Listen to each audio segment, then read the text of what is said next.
Time to change gears. It is now time for sports, where tables have been turned after round 7 of the National Chess Championship, after 2018 champion Victor Ngani defeated overnight leader Hugh Misiko to take control of the championship, which ends tomorrow at Charter Hall, Nairobi. The ladies' table remained the same, with Medelta Glenda still in a pole position. 2018 champion Victor Ngani moved to the top of the National Chess Championship men's standings after beating overnight leader Hugh Misiko in round 7 today. Ngani is now leading the table on 6.5 points after drawing one game, while Misiko has dropped down to 3rd position. 2019 champion Mehul Goyal has moved up to 2nd position, with defending champion Martin Njoroge sitting 4th and Brian Kadenge 5th. 17-year-old Robert Makligeyo handed pre-tournament favorite Ben Magana yet another defeat in the tournament, ending his hope of driving away with the top prize of a brand new car. Medelta Glenda remain unshaken at the top of the ladies' table with 6.5 points, ahead of Joyce Nyarwai and defending champion Sasha Mongeli, who are the other podium-placed players. Lucy Wanjiru and Julie Mutisia sealed the top 5. The tournament, which attracted more than 150 players, including 11 players living with disabilities, will end tomorrow, with the top players in the men and women categories pocketing 100,000 shillings each. Top players in the disability section will pocket 5,000 shillings each. The Kenya Volleyball Federation Women's National League playoffs will be held on 13th to 15th January 2023 at the Nyaya National Stadium.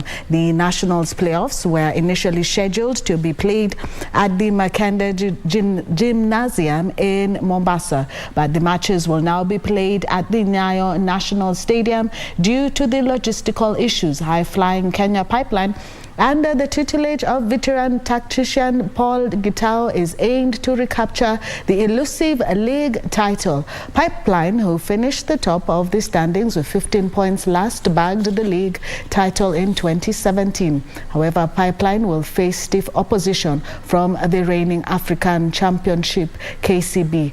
DCI and defending championship Prisons Kenya in the quest to bag the league title. The winners of the league playoffs will represent Kenya at the Africa Volleyball Club Championship, whose host nation is yet to be named.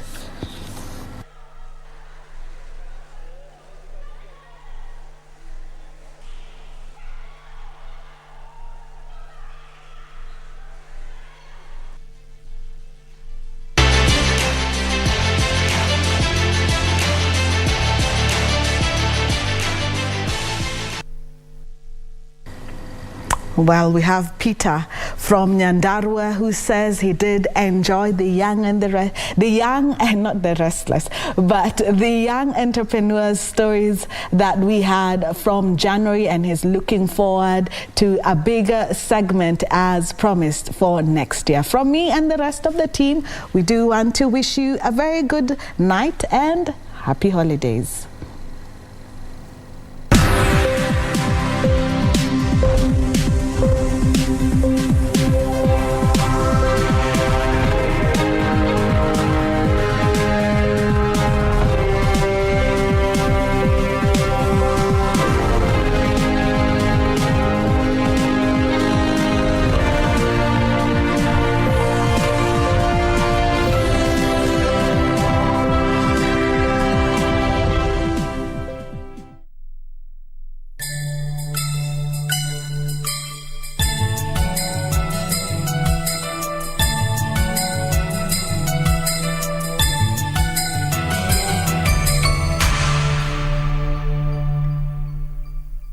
When driving, maintain the required speed limits to ensure your safety and that of other motorists.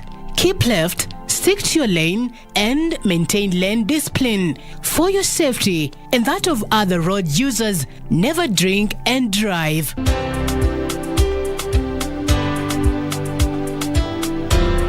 Usalama barabarani ni jukumu letu sote. This message is brought to you by NTSA and the European